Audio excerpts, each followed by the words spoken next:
Cheerio, bonjour, hello, hey. Some of you may be old enough to remember Welcome Back, Kotter, and John Travolta. My dad called him John Revolting, but he did hey when he walked into the room. Lots of things. Start off with my girlfriend Maria. Maria is on my channel. She keeps an eye on the comments because there are a few of you that aren't very nice. And my meth mouth. Yeah, oh, I clean out my mouth. The mean people say I have meth mouth. Huh? When you have meth face or meth mouth, you're all gaunt and you have scabs all over your face. So I don't really get the meth mouth. That's just a pimple. But Maria asked me a question. We're not the polygraph yet. She says, every year I give my mailman a Christmas gift. Is that normal? Yes, it's totally normal. I'm a sub and I cleared $700 last year. The regular for my route cleared over $5,000. For Valentine's Day, just recently, I'm proud to say I got about 6 gifts. Now, only one was money. It was a gift card. The rest were chocolates and stuff. I work in a very rural, that's a hard word to say, rural area, about 45 miles west of Washington, D.C. It's very wealthy. And so we get lots of homemade breads and chocolates, and that's normal because it's a small town. But yes, we get, I've knocked on people's doors and said, I need a coat. I need a hat. I've had 3 things I've had to ask for.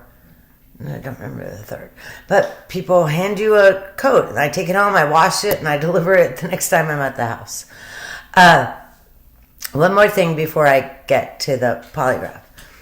Yesterday on my route, I was in an area where I had no internet. So I went to my downloads, and I clicked on the Nicole Kessinger interview with the cops because I've only probably listened to it twice. Her voice drives me fucking nuts. Hi, I'm Nikki. The guy walks in, she's talking to Kevin Cobalt, the CBI agent, and the tech guy, Matt, walks in. And she's like, yeah, I can't believe he did that. And now Matt walks in. One of my dogs just is looking around.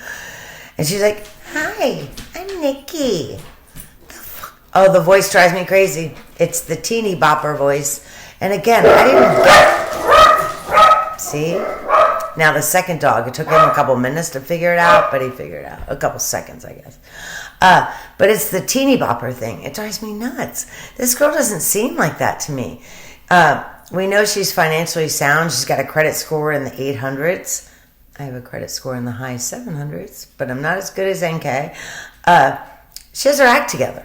And so the little teeny bopper voice doesn't match to me. And then one last thing before I get to it. She talks about how she's telling Matt, the tech guy, and Kevin Cobalt, again at this point, that she deleted everything from Chris because she was sick about it. The fuck? How immature is that? Really? If you delete something off your phone, it still happened. Just because you delete it doesn't mean it didn't happen. To me, that's ignorant isn't really the word I'm looking for. I don't believe this chick had anything to do with it. I don't believe that she ever said anything to him like, we would have a future if you didn't have this family. Not at all. She was honest. She said, I want first. There's nothing wrong with her being honest. Again, I think this girl was a victim, well, not as much as Cece and Bella, but very similarly. Oh, that's kind of also a tough word. Oh, and then one last thing. Someone, looked up, or someone commented, I talked about Nate's camera. I thought that Chris staged the break-ins from the truck so he could see the angles of Nate's camera. And someone commented that he also could have done that so he could see, how can I get Nikki into this house without that camera seeing it. We know he messed up the Ring doorbell camera. I think that's why he messed it up. But those all could have been combined. The fake break-ins to his truck, with the flathead screwdriver, that all could have been just so he could get NK into the house. But I still believe that murder is way back here in the back bottom part of his mind.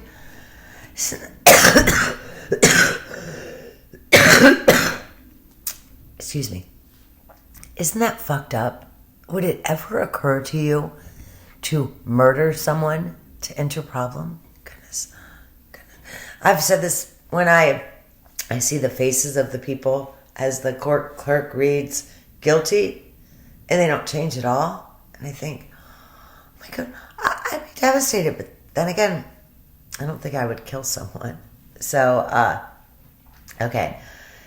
So at our last meeting, so 6 minutes in, it takes me to get to my topic. Goodness. Tammy, she's come back. She's brought Graham. Ross. Ross is the man I sub for on my route. I run Ross's route. So that's where that came from. So Tammy moves to the read technique. Okay, the read technique is where you try to make yourself friends with the bad guy and empathize with him. So you say things like, I don't know how you dealt with Shannon for 8 years. I mean, they didn't say those exact words. But Graham is kind of dissing on her. He's like, I don't know how you dealt with this and dealt with that. Do you all know that in Canada and England, the read technique is against the law? I don't know. The interrogators are not allowed to use it because they say it pulls false confessions from people. Okay, the false confession thing I have an issue with. It happens. We all know it's happened. In the past 3 or 4 years, some dude who was locked up for 18 years got out. The reason he was locked up was because he falsely confessed. So what does that tell you? That's just one more reason you don't ever speak to the police without an attorney. I don't care how innocent and pure you are. Don't take the chance. 2 or 3 weeks ago, there's a woman on the cover of People magazine, and I know this because I deliver it. I think her name was Pamela Huff. She killed her best friend to get her best friend's insurance money, set the husband up, the best friend's husband. And the husband spent 8 years in prison before they were finally able to convict Pam Huff. So, again, I don't care how pure you are. Don't go to the cops without an attorney. You notice something they do in every interrogation in the world is they put pictures of the victims on the table so that the bad guy can sit there and hopefully his conscience will come out. I found it funny that they put pictures of Bella and Celeste, but not a single picture of Shannon. The police had already figured out this woman, I don't want to say drove him to do this, but there were a lot of extenuating circumstances that came to the end result. Tammy, they're trying to doing everything they can. They want him to confess. They need him to confess.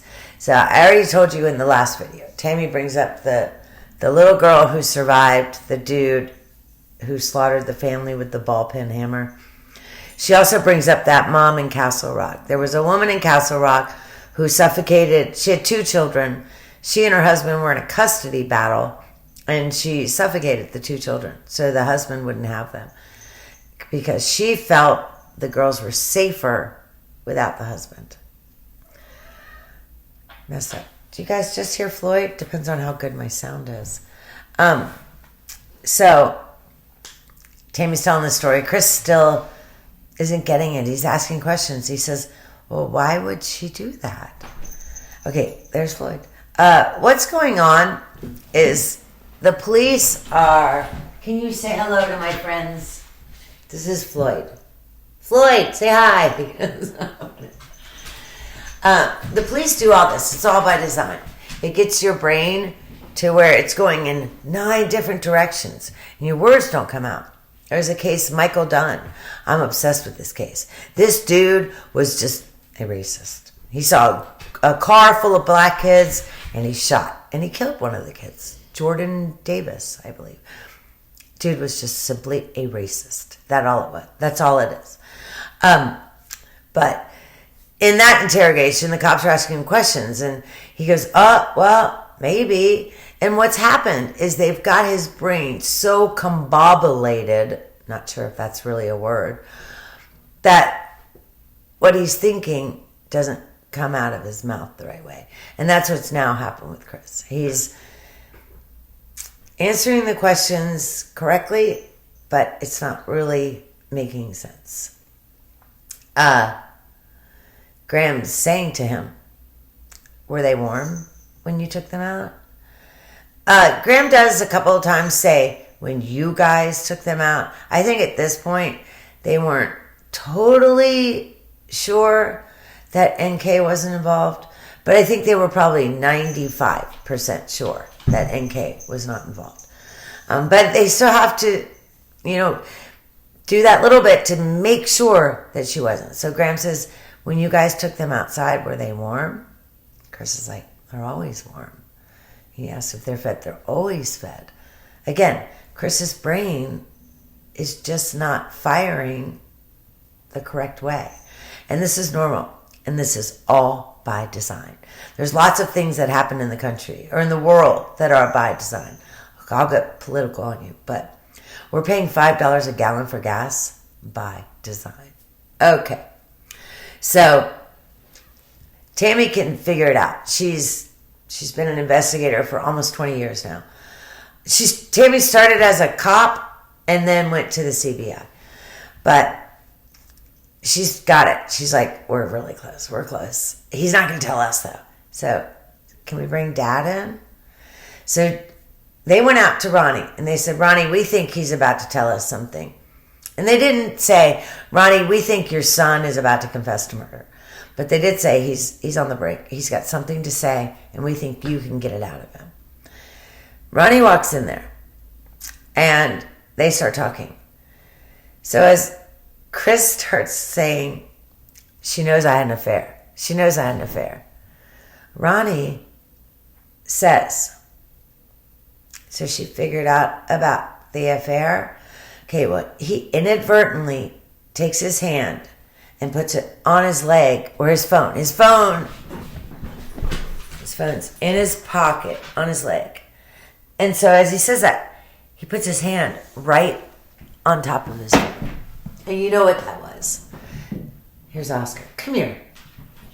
Can you say hello to everybody? Come here. Oscar's 70 pounds. Oh, he won't do it. Here's Oscar. Oscar, say hi. Hello. Okay. Ronnie doesn't put his hand on his phone intentionally. He does it because his immediate instinct is to call home to his wife, his best friend, and say, our son was having an affair. But it's creepy. She knows you're having an affair, and he puts his hand, and I mean, it's on his phone. His pants are there, his shorts. But he sets it right on it. And that's one of those subconscious things that we do that we don't know that we're doing.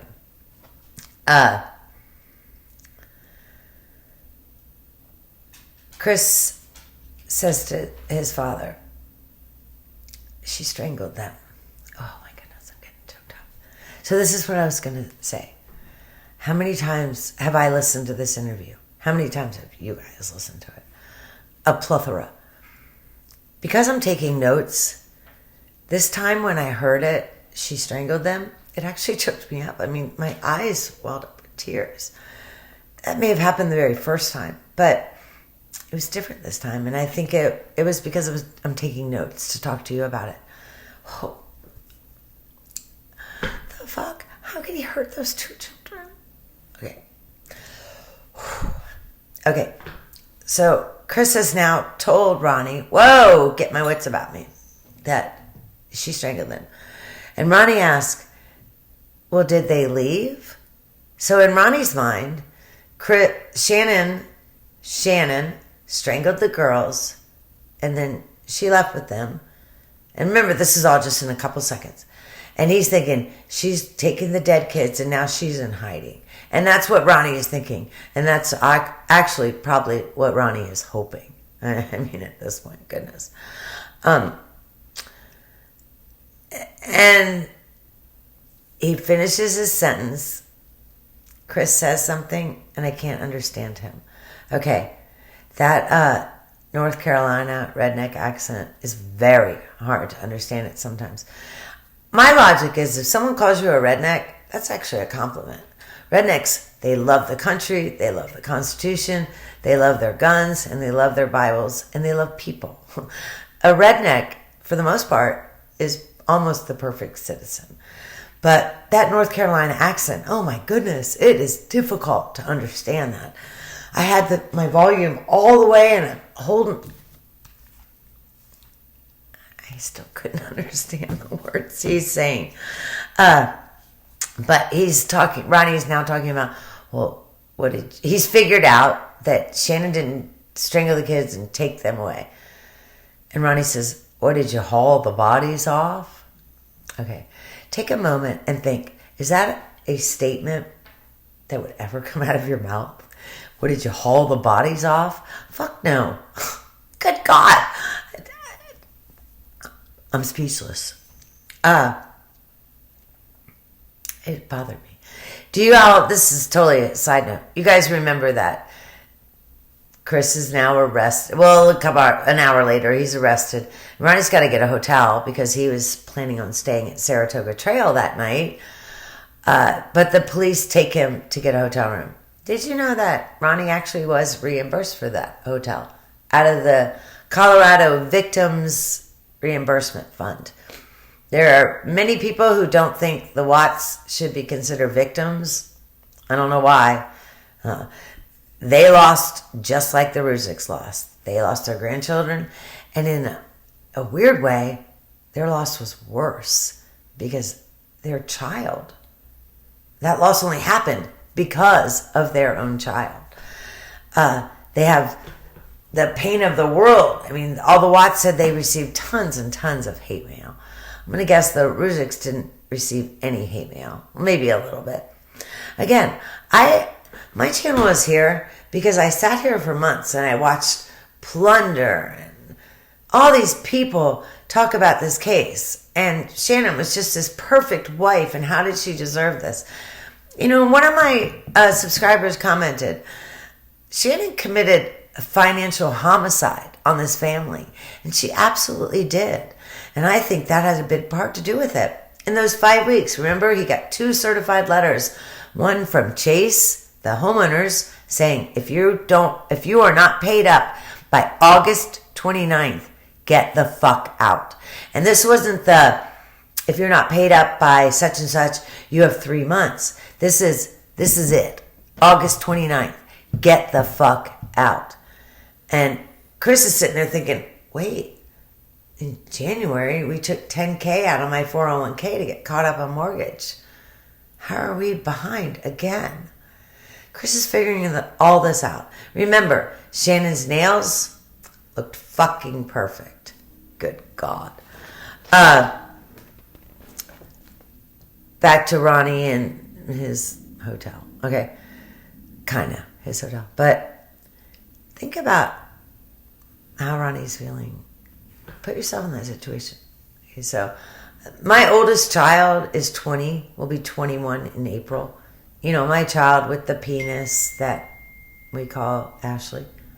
Love you, Ashley. Can you even imagine your child telling you something like this? Well, here's what I found interesting. So I'm big into body language. I love the, what are they called? The body language guys. I don't know, it's 4 guys. Greg and Tim. I love those guys. Mark from England is on these guys. The behavior panel. So I really watch body language, and I've actually incorporated that into my own life, and it really helps with the children. But Chris is looking straight at Ronnie. You know where Ronnie's looking? Here. Ronnie cannot make eye contact with Chris. He's looking down. And I literally watched, and I made a point I'm still doing it, for about 45 seconds. And Ronnie, the whole time, he's down, looks up once, looks down, never looks straight into Chris's eyes. And I don't know if part of him thinks if I look him in the eyes, it's going to be real. I mean, obviously, Ronnie's got to be sick at hearing this. I don't understand anyone who gets mad at the parents of murderers. These people didn't raise this boy to do this. Goodness. He's sick about it. Ronnie does ask after this. So now Ronnie knows everybody's dead. Ronnie says, well, did you tell her over the phone that you wanted counseling? Or you wanted to work it out? And Chris says, yeah, she talked about counseling, but I didn't want that. I get that. You either want your marriage to work or you don't. But then, so now Ronnie has digested everything that's happening. And in Ronnie's head, we're going to get my son off. This psychotic woman killed her children. And then he only responded to her. So Ronnie, says, we're going to get you an attorney. It takes 14 seconds for Tammy and Graham to enter that room. I get it. That's cop work. But then they were going to let those two talk all night long. The moment that word lawyer got brought up, they're in there. Okay. I love your comments. Please keep commenting. If you're still watching right now, I'm shocked. Hit like, hit subscribe. God bless America.